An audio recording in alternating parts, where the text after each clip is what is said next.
Welcome back, friends, to another The City of Final Fantasy Opera Omnium video. Lids87 here, and today I am bringing you guys another Are They Worth It video, where I cover units on a banner to see if said units are worth your tickets and or gems, your hard-earned tickets and gems, especially in this burst era after lots of us have already thrown a lot of resources for the first two burst weapons that we received in the game. Before I get into it though, friends, please remember to hit that like and subscribe button, as I truly appreciate the love and support. And just a quick note, I mentioned in my last video, if you do hear an echo, I'm working on my room. I finally got my echo sound panel, so to say, so I did set some up. There's still an echo, so I got to set them up a little bit more. So if you hear a slight echo, that is exactly why, friends. I apologize for any audio inconvenience. I am working on it, and I am hoping to fix said situation in the very, very near future. That being said, August 17th, UTC time, we will be getting Governess of Time, Ultimecia. She will be coming back in her Lost Chapter. Burst characters will be featured in both. We got Desh over there on the right-hand side, aka the Custodian. But Shantota will be on Ultimecia's banner, so if you didn't pick her up before, here's another opportunity to do so. And just like I said, there is Shantota on the left-hand side. In the middle, Ultimecia, she will be getting an LD weapon, not a burst, just an LD. Ultimecia will be getting a burst later down the line, but we will talk about that later in the video. And Paine, Squall, they are also here. Squall gets nothing. I mean, he's already gotten his burst, so if you have him, great synergy for here. Paine will be getting an EX plus, not a rework. Speaking of Paine, let's go ahead and talk about her for a moment.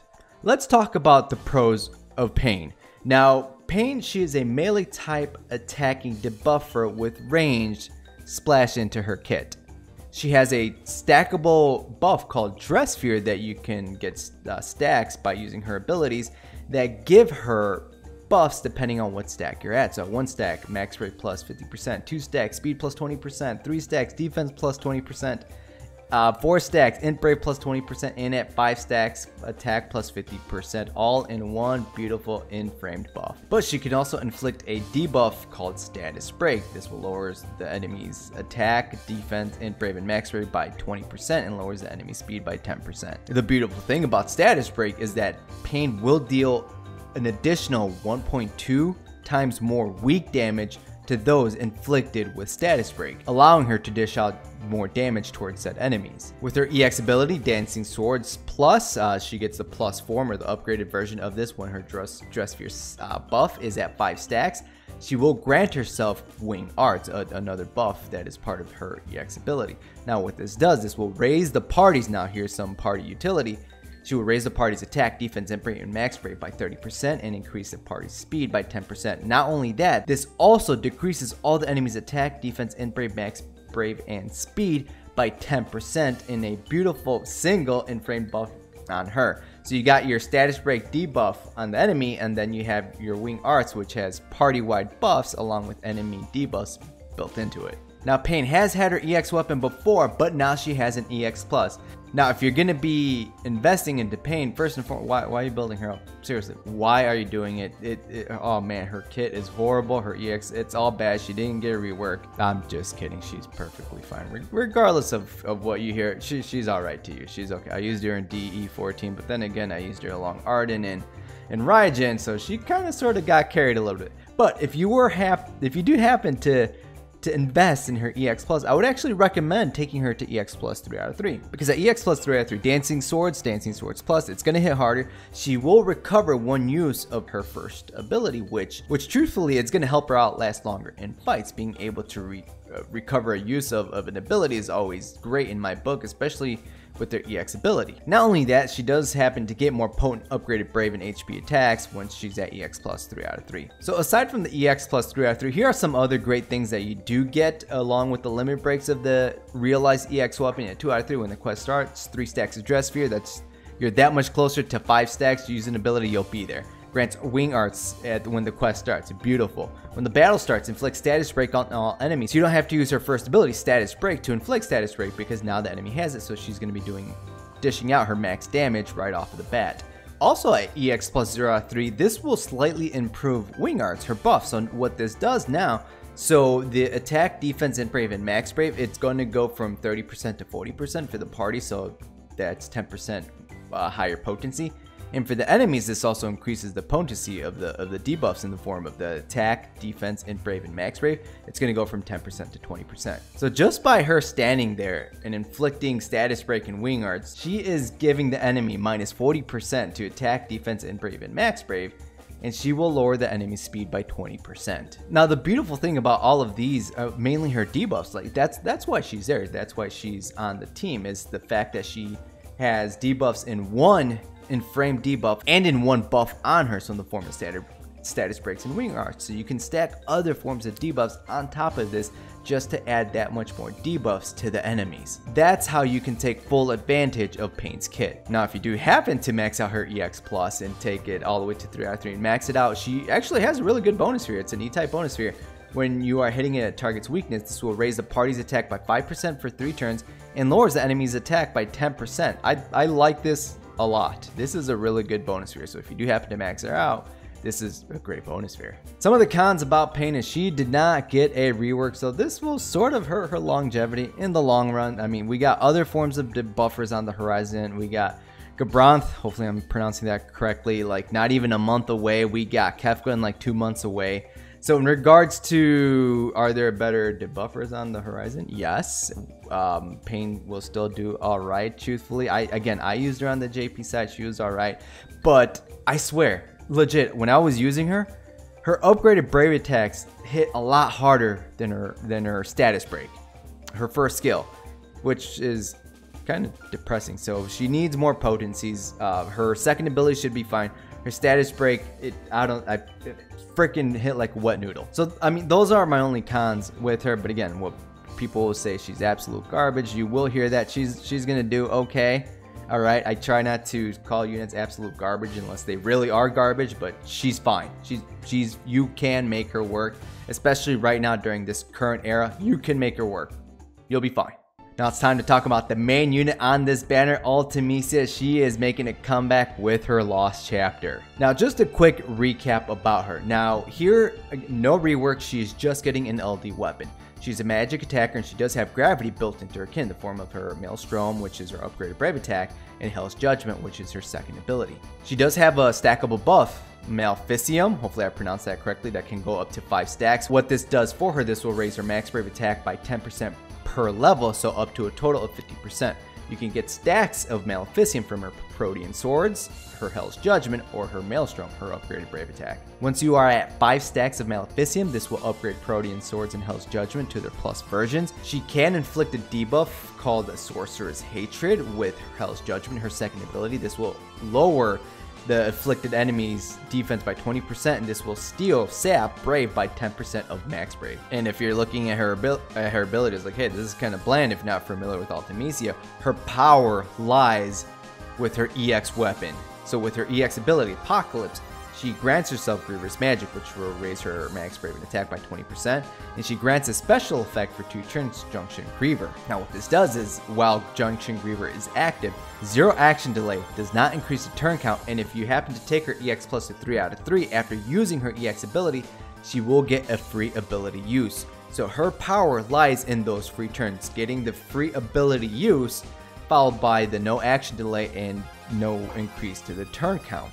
Time to take a look at her LD ability, and aside from doing the damage, these are the benefits that she gets from it. Once you max it out, and this is assuming you max it out, it's Power Stones, you should be able to max it out. Now once maxed, this will give her plus 30% to max brave and plus 60% to attack. This will grant her 5 stacks of Maleficium for 6 turns. This is going to fix her issues in regards to taking a few turns to really start dishing out the damage, because before you had to use either of her abilities twice, mainly Protean swords, and then followed up with her Maelstrom that will get you at 5 stacks, letting you use her upgraded Protean swords or Hell's Judgment. Now by just using her LD ability, you will get the 5 stacks, and there you go. She will be useful right off of the bat. She will also get a new buff called Sorcerer's Interference. Now what this does, this will give her Brave Regen effect, and this will increase stolen max brave overflow plus 30%. Cons about Ultimecia Foresight, we know that she gets a burst down the line, so that might interfere your decisions here. Now I really don't have a lot of cons with Ultimecia at the moment, I mean, if she is resistant magic type, pair up with Garnet, pair her up with any form of elemental imperial enhancer, that fixes that issue. I guess another con is if you don't pick up her LD ability, she's gonna take a few turns to start up to get to 5 stacks, because when she gets to 5 stacks of Maleficium, that's when her power really starts to take off. It's mainly in her EX ability with the free turns and the free abilities. But in regards to damage, you need to be at 5 stacks. So I didn't add it here, but a con is if you don't get her LD ability, she's going to take that much longer. To start up, you're going to be spamming abilities, and you're not going to have as many abilities to use. Alright friends, we're at that part of the video. Are they worth it? Are they worth your precious tickets and or gems? This is a very questionable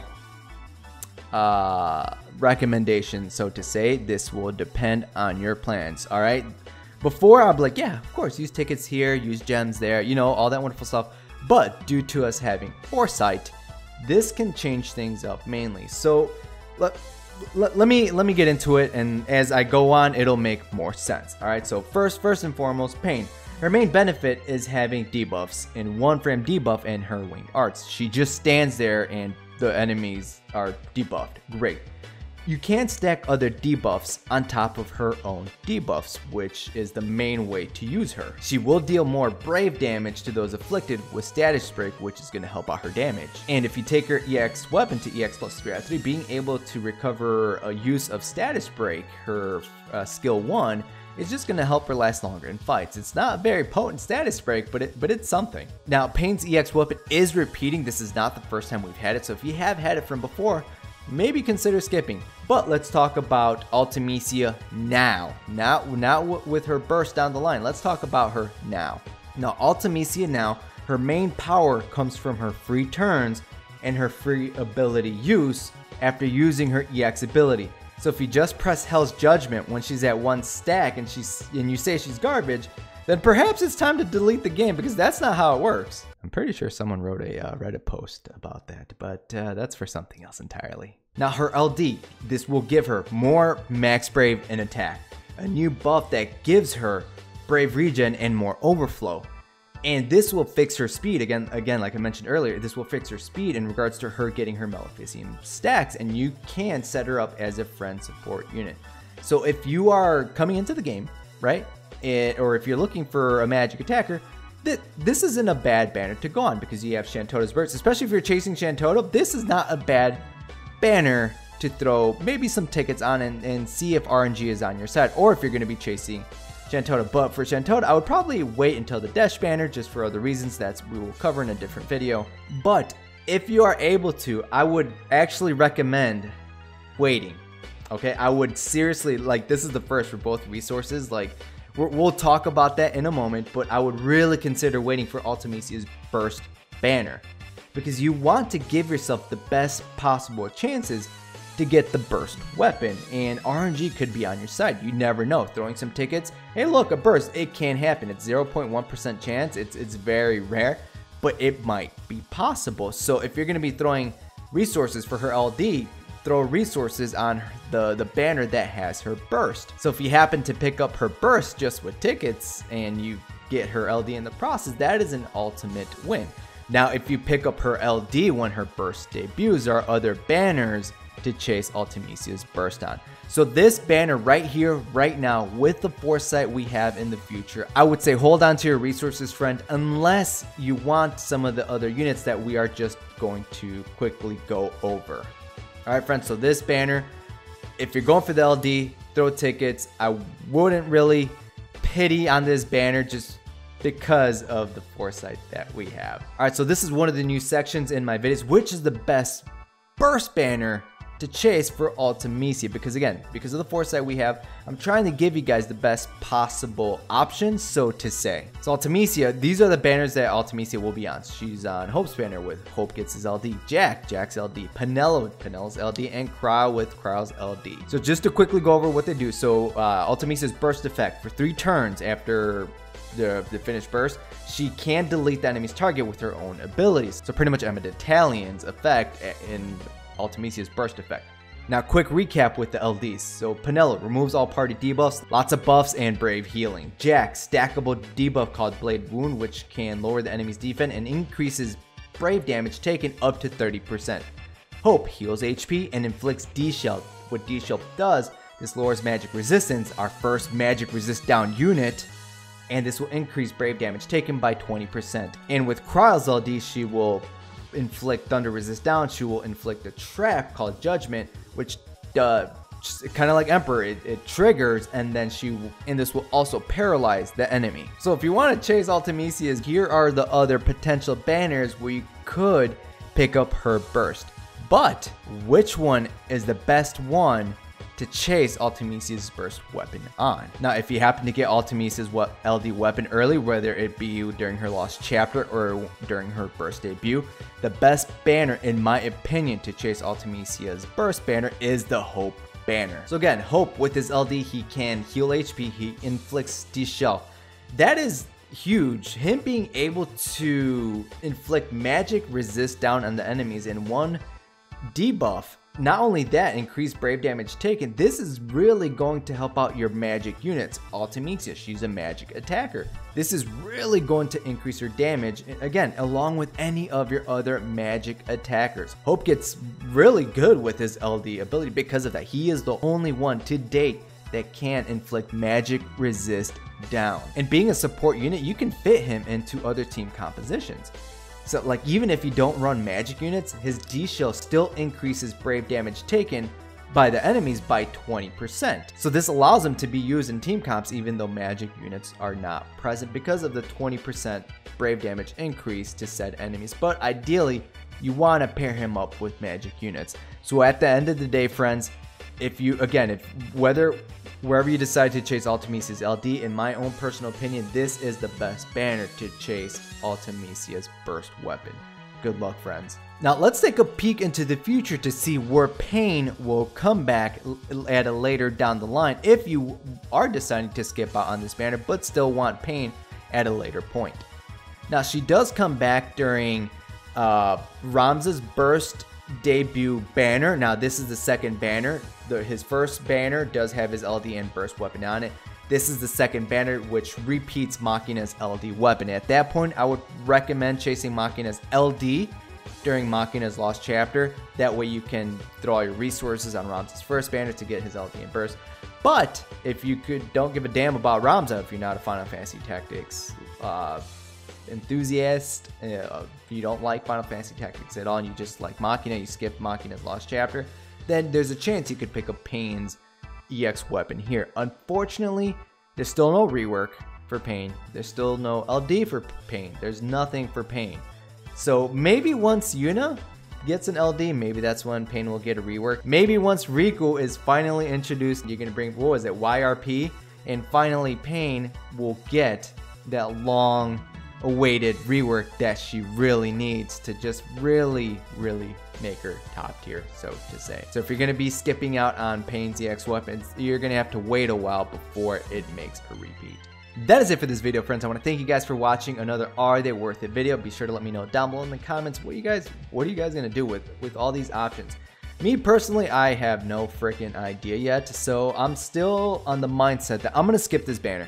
I know I might suffer during the challenge stage, but again, don't stress yourselves out with the challenge stages. Just don't.